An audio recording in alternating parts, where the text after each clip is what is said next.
नमस्कार दोस्तों, स्वागत है आपका हमारे YouTube चैनल जरधारी क्लासेस में।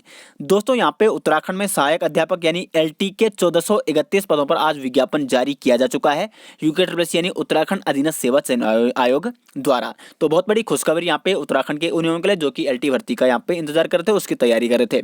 तो इस वीडियो में आपको पूरी स्टेप बाय स्टेप जो भी महत्वपूर्ण जानकारी, जो भी महत्वपूर्ण बिंदु है इस भर्ती से संबंधित, वो मैं आपको बताऊंगा। तो वीडियो को अंत तक जरूर देखेगा। तो यहाँ पे आप देख सकते हो, चयन हेतु विज्ञापन समूह के अंतर्गत सहायक अध्यापक एलटी के कुल 1431 पदों पर भर्ती। तो विज्ञापन प्रकाशन की तिथि 13/10/2020 यानी आज जारी किया जा चुका है विज्ञापन। ऑनलाइन आवेदन प्रारंभ की तिथि है 19/10/2020 से आपके फॉर्म भरे जाएंगे 19 अक्टूबर से। और ऑनलाइन आवेदन पत्र की जो अंतिम तिथि है 4 दिसंबर तक आप फॉर्म भर सकते हो।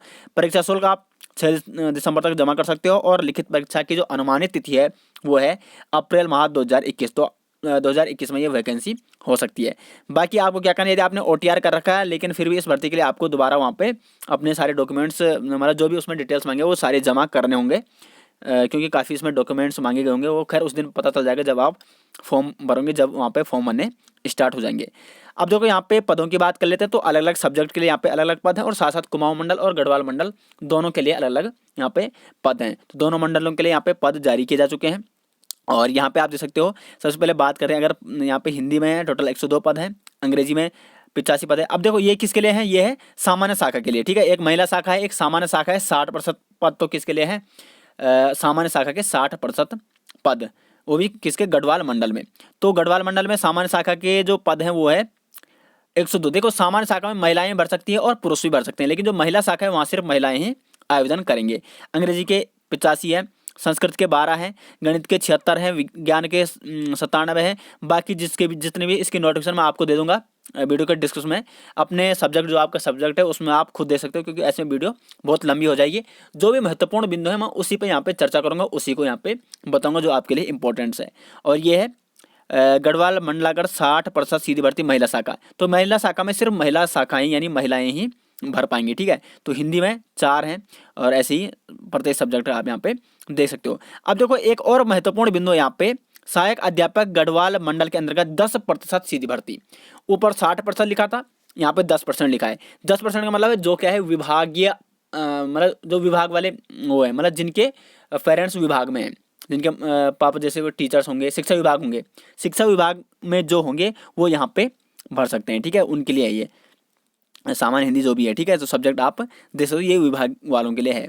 तो सारे पोस्ट डिटेल्स आप देख सकते हो, जो भी इंपॉर्टेंट पॉइंट है वो मैं आपको यहाँ पे बताऊंगा। अब देखो जो मैंने बोला था कि विभाग वाली, या जो ये आपको समझ नहीं आ रहा होगा महिला शाखा पुरुष शाखा क्या है, तो वो यहाँ पे लिखा है महिला शाखा के अंतर्गत सहायक अध्यापिका के पद महिला अभ्यर्थियों से भरे जाएंगे। सिर्फ यहाँ पे महिला शाखा के अंतर्गत महिला अभ्यर्थी भर सकती हैं, जबकि सामान्य शाखा के पद महिला और पुरुष दोनों अभ्यर्थी भर सकते हैं। तो ये पॉइंट आपने नोट कर लिया होगा, समझ में आ गया होगा। आवेदन पत्र में अभ्यर्थियों को 60% सामान्य और 60% महिला, विभागीय 10%। तो जो 10% वाली जो भर्तियां थी ऊपर मैंने आपको बताया, आप दे सकते हो ऊपर, वो किसके लिए, विभागीय यानी जिनके पेरेंट्स यानी माता पिता क्या होंगे, शिक्षा विभाग में होंगे, वो उनके लिए है। तथा विभागीय 10% महिला कोटि का अवसर ही चयन के लिए उपलब्ध होगा। और गढ़वाल मंडल कुमाऊं मंडल के चयन का विकल्प तथा महिला विद्यालयों के चयन का विकल्प अभिलेख सत्यापन के समय मेरिट के आधार पर दिया जाएगा, ठीक है। तो ये सारी चीज़ें आपको नोट करनी है। सीधी भर्ती 60% एवं विभागीय लिखित परीक्षा 10%। सीधी भर्ती परीक्षा दोनों मंडलों हेतु एक ही तिथि एवं समय पर आयोजित की जाएगी। तो एक ही दिन यहाँ पे ये भर्ती परीक्षा होगी। अब बात करते हैं अदर डिटेल्स की। तो वेतनमान की बात करें सैलरी की, तो 44,900 से लेकर 1,42,400 से तक है। और लेवल 7 की है, क्या यहाँ पे भर्ती है, और वेतनमान लेवल 7 का है। पद का स्वरूप आप देख सकते हो। और शैक्षिक अर्हता, अब देखो ये इंपॉर्टेंट है, शैक्षिक क्वालिफिकेशन यानी एजुकेशनल क्वालिफिकेशन क्या चाहिए आपकी। तो प्रत्येक सब्जेक्ट के लिए अलग है, जैसे जिसका जो सब्जेक्ट है वो आप देख सकते हो। लेकिन जो नॉर्मल है सब में, जो सब में जनरल है, वो क्या है, एक तो आपका ग्रेजुएशन होना चाहिए, यानी यूजी होना चाहिए आपका, प्लस बीएड, या किसी के पास क्या है एलटी का डिप्लोमा है। तो यूजी होना चाहिए या बीएड आपका कंपलसरी होना चाहिए। बाकी जिस सब्जेक्ट में जो है और जिसका जो सब्जेक्ट है, इसका पीडीएफ फाइल में वीडियो के डिस्क्रिप्शन में दे दूंगा, वहाँ से आप इसमें देख सकते हो। क्योंकि ऐसे में अगर मैं सभी का बताने लग जाऊँगा तो बहुत लंबी यहाँ पे वीडियो चली जाएगी। और यहाँ पे आप देख सकते हो। अब जो एक महत्वपूर्ण बिंदु है, यूजी हो गया, बीएड हो गया, ये तो ठीक है, लेकिन आपका सीटीईटी या यूटीईटी सेकंड, ठीक है, सीटीईटी और यूटीईटी सेकंड आपका पास होना जरूरी है, आपका क्वालिफिकेशन मतलब क्वालिफाई होना जरूरी है। यहाँ पे आप देख सकते हो जो ये नोट है, अभ्यर्थियों को सहायक अध्यापक एलटी पद पर नियुक्ति चयन हेतु यूटीटी सेकंड सीटीटी सेकंड की परीक्षा उत्तीर्ण होना अनिवार्य है। तो यदि आपका सीटीटी और यूटीटी सेकंड क्लियर नहीं है तो आप इस के लिए क्या है, एलिजिबल नहीं हो। किंतु शारीरिक शिक्षा के, अब देखो हाँ एक और पॉइंट है, किंतु शारीरिक शिक्षा के अध्यापकों के लिए उल्लिखित न्यूनतम मानदंड लागू होंगे। कला शिक्षा तथा गृह विज्ञान के अध्यापकों हेतु निर्धारित पात्रता मानदंड तब तक लागू रहेंगे जब तक राष्ट्रीय अध्यापक शिक्षा परिषद न्यूनतम योग्यताएं निर्धारित नहीं करता। तो इनके लिए भी लागू रहेंगे जब तक जो राष्ट्रीय अध्यापक शिक्षा परिषद है वो कोई अन्य न्यूनतम योग्यताएं लागू नहीं करता है, तब तक गृह विज्ञान और कला शिक्षा के लिए भी यही क्या है, जो मापदंड है वही लागू रहेंगे। उत्तराखंड शासन के इतने के तहत, अब देखो यूटीटी में और सीटीएट में कितने मार्क्स होने चाहिए, तो यहाँ पे आप देख सकते हो अनुसूचित जनजाति के लिए महिला को 60% मार्क्स, भूतपूर्व सैनिकों को 60, और स्वयं इतने मतलब जिनके जितने मार्क्स होने चाहिए सारी चीज़ें वहाँ पे लिखाई, कितने किसके कितने मार्क्स होने चाहिए। तो यदि आप जिस कैटेगरी में आते हैं उनमें से आप मतलब उस कैटेगरी के वाइज आपके इतने मार्क्स हैं अगर सीटीटी या यूटीटी में, तो आप क्या होंगे, इसके लिए एलिजिबल होंगे। और प्रशिक्षण पाठ्यक्रम जो भी आपके जहाँ से आपने ट्रेनिंग ले रखी है, जो भी अन्य है आपके, वो किसके होने चाहिए, मान्यता प्राप्त राष्ट्रीय अध्यापक शिक्षा परिषद की तरफ से मान्यता प्राप्त होने चाहिए।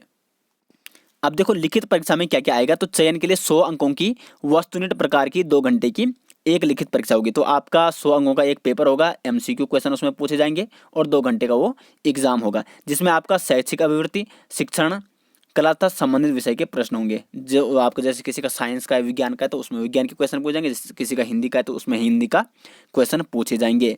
और यहाँ पे आप जैसे लिखित परीक्षा में समान अंक प्राप्त करने पर आयु में जो ज्येष्ठ अभ्यर्थी होगा उसको वहाँ पे मौका दिया जाएगा। अब देखो लिखित प्रतियोगी परीक्षा के जो कुछ महत्वपूर्ण बिंदु हैं ये भी आप देख लीजिएगा। तो एक तो हिंदी या अंग्रेजी दोनों में होगी, दोनों में वहाँ पे क्वेश्चन होंगे।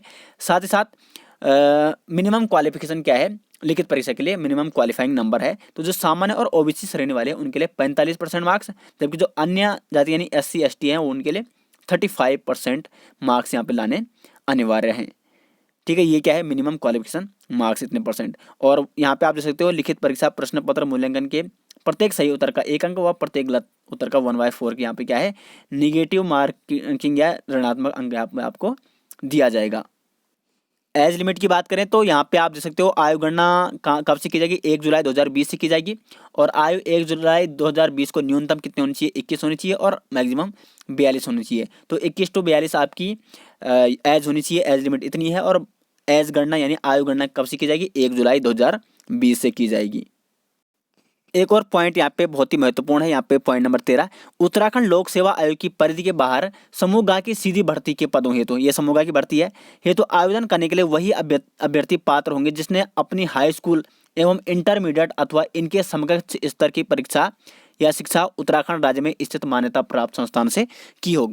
ठीक है, तो यह मतलब इस परीक्षा के लिए वही एलिजिबल है जिसने 10th और इंटरमीडिएट की परीक्षा मतलब उत्तराखंड सरकार द्वारा मान्यता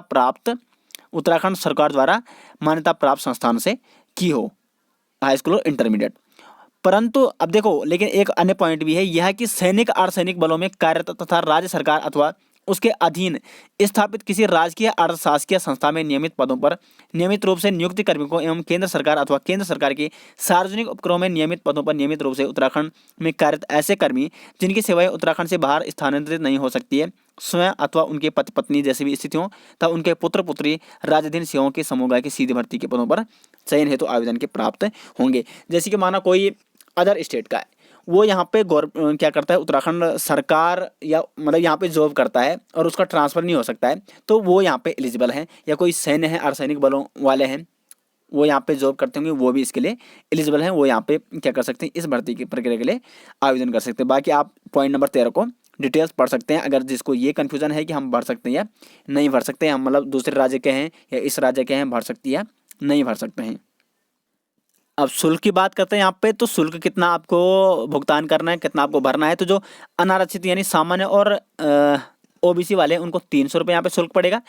SC वालों को 150 रुपये और ST वालों को भी 150 और उत्तराखंड दिव्यांग और EWS वालों को 150 रुपये यहाँ पे शुल्क दिया जाएगा।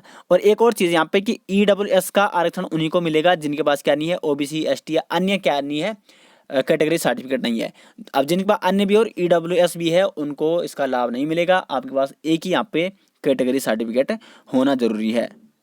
बाकी आपको ऑनलाइन आवेदन के लिए जाना है इसकी ऑफिशियल वेबसाइट पे UKSSC के, और वहाँ से आप जैसे ही ऑनलाइन आवेदन शुरू किए जाएंगे वैसे आप इसमें ऑनलाइन आवेदन शुरू कर सकते हो इसकी ऑफिशियल वेबसाइट से। तो बाकी मैंने सारी चीज़ें आपको बता दी है। यहाँ पे आपका क्या है, LT के लिए आपको एक TT यानी CTET हो गया या UTET, ये आपके पास ये आपका क्लियर होना चाहिए।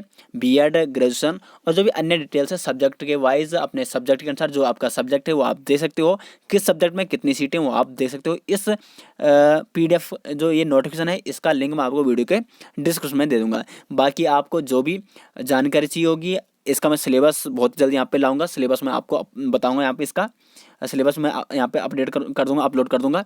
और बाकी जो भी अन्य अगर आपको कहीं पे कन्फ्यूजन है तो आप पूछ सकते हो कमेंट बॉक्स में। तो दोस्तों आशा करते हैं आपको वीडियो पसंद आई। वीडियो पसंद आए तो वीडियो को लाइक और शेयर जरूर कीजिएगा, और ऐसी लेटेस्ट अपडेट पाने के लिए जरधारी क्लासेस यूट्यूब चैनल को सब्सक्राइब जरूर कीजिएगा। मिलते हैं नेक्स्ट के साथ, तब तक के लिए धन्यवाद।